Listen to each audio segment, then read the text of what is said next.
বাইরে অঝোরে বৃষ্টি পড়ছে, বিজলি চমকাচ্ছে।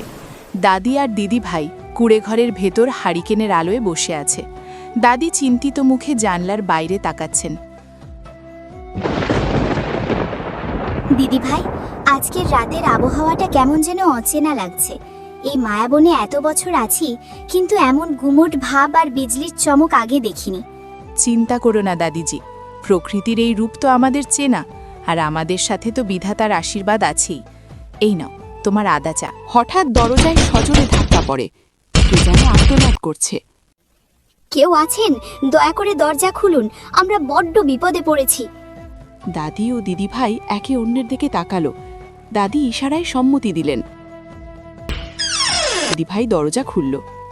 ভেতরে ঢুকলো এক শহুরে পরিবার, বাবা, মা এবং একটি ছোট ছেলে। তারা সবাই ভিজছে এবং ভয়ে কাঁপছে, হাঁপাতে হাঁপাতে।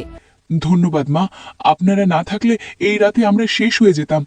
মোহিনী গ্রামে যাওয়ার পথে আমাদের গাড়ি কাদার মধ্যে আটকে গেছে, আর জঙ্গলের মধ্যে কিছু লোক আমাদের পিছু নিয়েছিল। দাদি ব্যস্ত হয়ে, আরে বাবা, আগে জামা কাপড় পাল্টে নাও।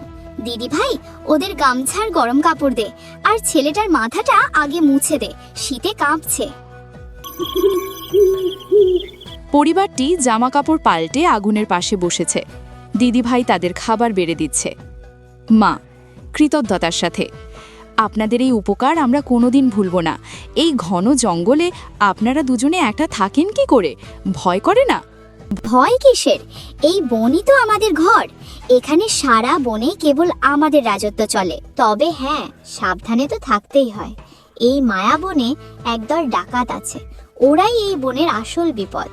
দাদি, থাক সেসব কথা, খাবার ঠান্ডা হয়ে যাচ্ছে, সবাই খাওয়া শুরু করুন। পনিরের তরকারি আর মাছের তরকারি, সহজ খাবার, কিন্তু পেটে খিদে থাকলে অমৃত লাগবে। ছোট ছেলেটি পেট ভরে খাচ্ছে। পরিবেশটা একটু শান্ত হলো। খাওয়ার পর সবাই একটু জিরোচ্ছে।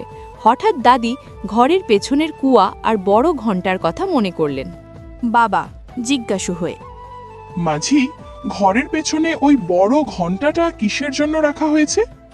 দাদি, ওটা আমাদের আত্মরক্ষার জন্য। যদি কখনো জঙ্গলে কোনো বিপত্তি দেখা দেয়, তবে এই ঘণ্টা বাজালে সারা মায়াবনের পশু পাখি সতর্ক হয়ে যায়, আর দূর থেকে গ্রামবাসীও বুঝতে পারে কিছু একটা ঘটেছে। হঠাৎ ঘরের দরজা সজোরে ভেঙে পড়ল। রহমান ডাকাত সর্দার এবং তার দলবল আগ্নেয়াস্ত্র হাতে ভেতরে ঢুকল। রহমান নিষ্ঠুর হাসিতে, বাহ, বেশ ভালো বুদ্ধি, কিন্তু আজ আর কোনো ঘন্টা বাজবে না, আর কোনো গ্রামবাসীও আসবে না।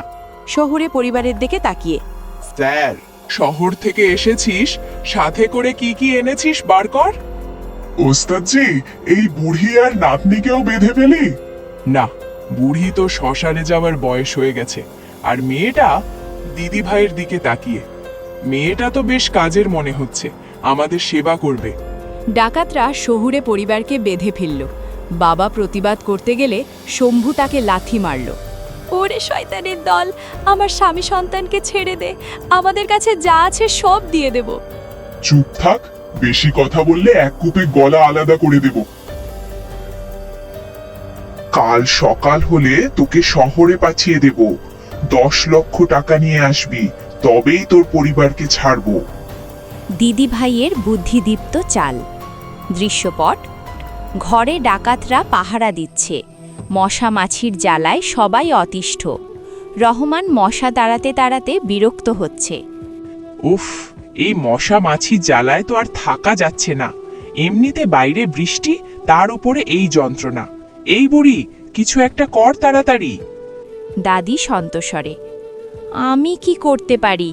তোরা তোদের কর্মের ফল নিশ্চয়ই পাবি। শম্ভু, ওস্তাদ, বুড়িকে এক ঘাতে শেষ করে দেব নাকি?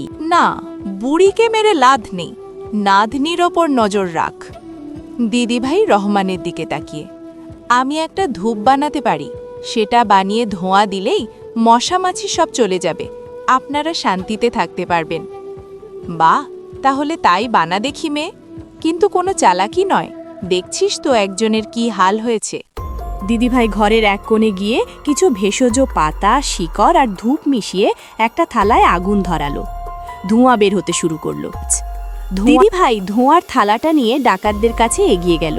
ধোঁয়াটা একটু অদ্ভুত, হালকা নীল রঙের। দিদি ভাই, সবাই এই ধোঁয়ার কাছে এগিয়ে আসুন। একে একে সবার কাছে গিয়ে ধোঁয়া দিতে পারবো না আমি। রহমান সন্দেহ বাতিগ্রস্ত হয়ে, এই নে, তোর মতিগতি কিন্তু আমার ভালো লাগছে না। কি মেশালি এতে? দিদি ভাই হেসে, কেন? মশা তাড়ানোর ধূপ? আপনিই তো চাইলেন। ভয় পাচ্ছেন নাকি? রহমান, ভয়? আমি রহমান ডাকাত, ভয় পাই না। চল সবাই একটু এগিয়ে যাই থালার দিকে। রহমান, শম্ভু এবং অন্য ডাকাতরা ধোঁয়ার কাছে এগিয়ে এলো। তারা গভীর শ্বাস নিল। হঠাৎ রহমান মাথা চেপে ধরল। তার চোখ ঝাপসা হয়ে আসছে। রহমান তোতলামি স্বরে, এ কি? আমার আমার আমার আমার মাথা ঘুরছে, চোখ জ্বালা করছে। শম্ভু চিৎকার করে, ওস্তাদজি, আমিও কিছু দেখতে পাচ্ছি না, সব অন্ধকার। দিদিভাই চট করে ধোয়ার থালাটা মাটিতে নামিয়ে রেখে দাদির বাঁধন খুলে দিল।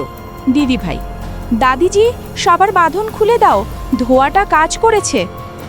দাদি তাড়াতাড়ি শহুরে পরিবারের বাঁধন খুলে দিলেন। ডাকাতরা তখনও চোখে দেখতে পাচ্ছে না। তারা অন্ধের মতো হাতড়াচ্ছে আর চিৎকার করছে। রহমান অন্ধের মতো হাতড়াতে হাতড়াতে, শয়তান মেয়ে, তোকে আমি ছাড়ব না। দিদিভাই, চোখে দেখলে তবে না আমাদের ধরবি?